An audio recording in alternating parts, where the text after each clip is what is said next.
Okay, this is 4.1, using graphs to relate to quantities. It says the graph shows the volume of the air in a balloon as you blow it up until it pops. What are the variables?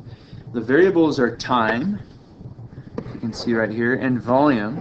If I were to describe what's happening, describe how the variables are related or what's happening in this graph, at various points I would say, as I go up here, see the graph increasing here.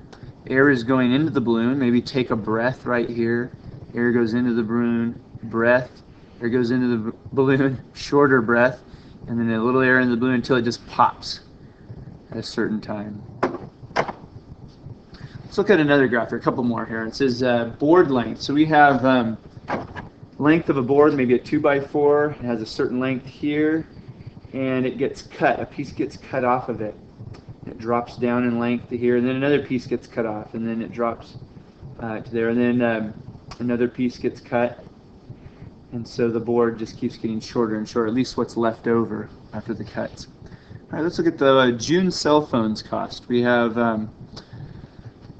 minutes of calls along the bottom here, and cost along the top right here, and it looks like maybe if this was a phone plan that had a fixed cost up to a certain amount, maybe, so up to, let's see, here's the minutes of calls. So as the minutes go up and up and up, you hit a certain point right here, and then you've gone over your plan allowance or whatever, and so the cost starts to climb quickly because you're paying per minute after that. All right, matching a table and a graph. A band allowed fans to download its new video from its website. The table shows the total number of downloads after 1, 2, 3, and 4 days. Which graph could represent the data in the table? So we look at the table right here. Here's our table. Looking down the first column, we see days. So day 1, there are 346 downloads. Day 2, 1,011. You can see if I took 1,011 and divided it by 346, I would get about 3. And then I go up to 3,455. If I divided that by 1,011, it's definitely not going up by a constant amount. This time it tripled. So we're not jumping by a constant amount, but what it looks like is that each time I jump up, it's tripling. So the final one, you take the 10,426 and divide that by the previous one, 3,455, and that's about 3 as well. So this is what we call a geometric sequence, or a exponential growth. It's growing by about powers of 3. So it's not linear, so you can X this one out. This is actually a line. It's not going up and then leveling, so that one's out. It's definitely not going down, so that one's out. It's this one right here, B. That is a graph of what we call an exponential function. It is going up by a ratio of 3 each time.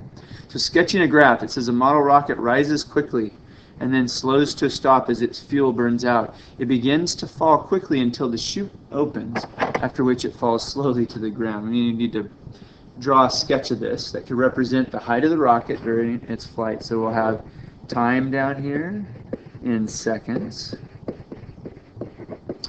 and right here we have height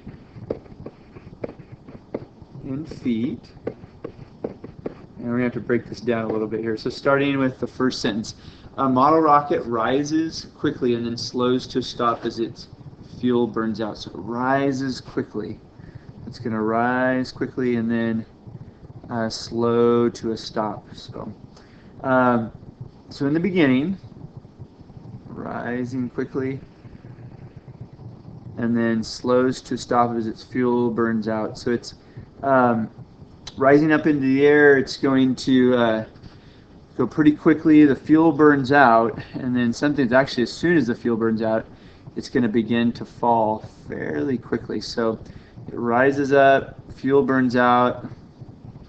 It's going to then turn around, start falling fairly quickly, maybe about as quickly as it went up, maybe not quite as quickly. And eventually there's going to be a chute that opens, and pop, that chute pops, and then it's going to slow the descent way down, and so maybe something like that. Here's the rising right here. It's rising quickly. It burns out, so then gravity slows it down until it comes to a stop. Probably should have this come to a peak and then down, maybe would be better.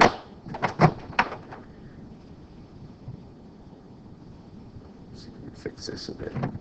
So it rises and then stops. It may even start doing like this.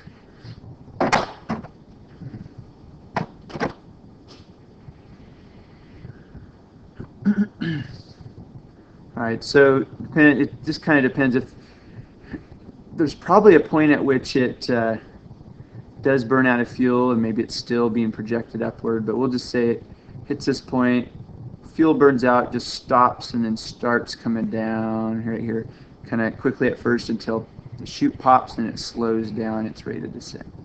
That might be one possible graph.